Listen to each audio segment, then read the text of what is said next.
എല്ലാവർക്കും നമസ്കാരം. ഇന്ന് നാരായണീയം 20-ാം ദശകത്തിലെ 7-ാമത്തെ ശ്ലോകത്തെക്കുറിച്ച് ചിന്തിക്കാം. ഹരേ നാരായണ നവാഭവൻ യോഗിവരാ നവാന്യേ ത്വപാലയൻ ഭാരതവർഷഖണ്ഡാൻ സൈകാത്വശീതിസ്തവ ശേഷപുത്രാസ്തപോബലാത് ഭൂസുരഭൂയമീയു. ഇനി ഈ ശ്ലോകത്തിലെ ഓരോ വാക്കുകളുടെയും അർത്ഥത്തെക്കുറിച്ച് ചിന്തിക്കാം. നവ അഭവൻ യോഗിവര, 9 പുത്രന്മാർ യോഗി ശ്രേഷ്ഠന്മാരായി ഭവിച്ചു. നവാന്യേ, അന്യേ നവ, മറ്റ് 9 പേർ.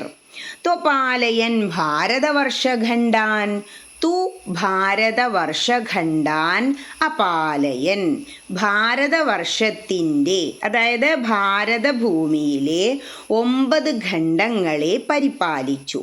സൈക അശീതി തവ ശേഷപുത്രാ തു, അങ്ങയുടെ ബാക്കി 81 പുത്രന്മാരാകട്ടെ തപോബലാദ്, തപശക്തി കൊണ്ട്, ഭൂസുരഭൂയം ഈയു, ബ്രാഹ്മണ്യം പ്രാപിച്ചു, അതായത് ബ്രാഹ്മണരായി തീർന്നു എന്നർത്ഥം.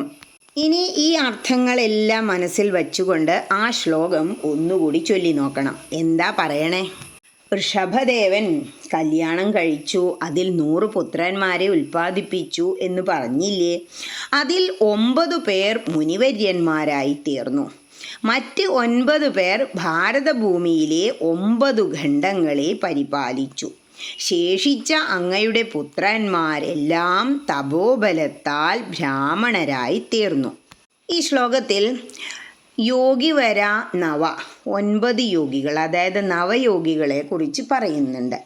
ഇത് കേൾക്കുമ്പോൾ നമ്മൾ ഓർക്കേണ്ടത് ആരെല്ലാമാണ് ഈ നവയോഗികൾ? ഈ നവയോഗികളുമായി ബന്ധപ്പെട്ടാണ് നമ്മൾ പിതൃതർപ്പണം നടത്താറുള്ള തിരുനാവായ ബന്ധപ്പെട്ട് കിടക്കുന്നത്. ഭാഗവതത്തിലെ 5ാം സ്കന്ധത്തിൽ 4-ാം അധ്യായം നോക്കിയാൽ നവയോഗികളെ കുറിച്ച് ഇങ്ങനെ പറയുന്നുണ്ട്. കവിർ ഹരിരന്തരിക്ഷ പ്രബുദ്ധ പിപ്പലായന ആവിർഹോത്രോധ ദ്രുമിളശ്ചമസ കരഭാജന എന്ന്. തിരുനാവായയുടെ ഐതിഹ്യം നോക്കുമ്പോൾ നമുക്ക് ഇവരെ കുറിച്ച് കാണാം. നവയോഗികൾ പ്രതിഷ്ഠിച്ചതുകൊണ്ടാണ് തിരുനാവായയ്ക്ക് ആ പേര് തന്നെ വന്നത്, തിരുനവയോഗി.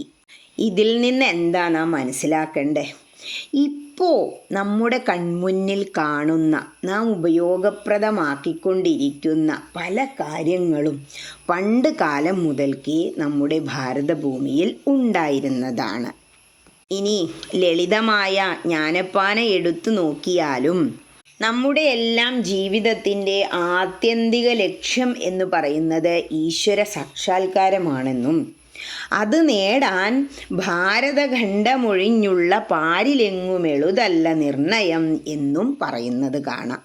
അപ്പോൾ നമ്മളെല്ലാം എത്ര ഭാഗ്യവാന്മാരാ! ആ ഭാരതഭൂമിയിൽ വന്ന് ജനിച്ചു.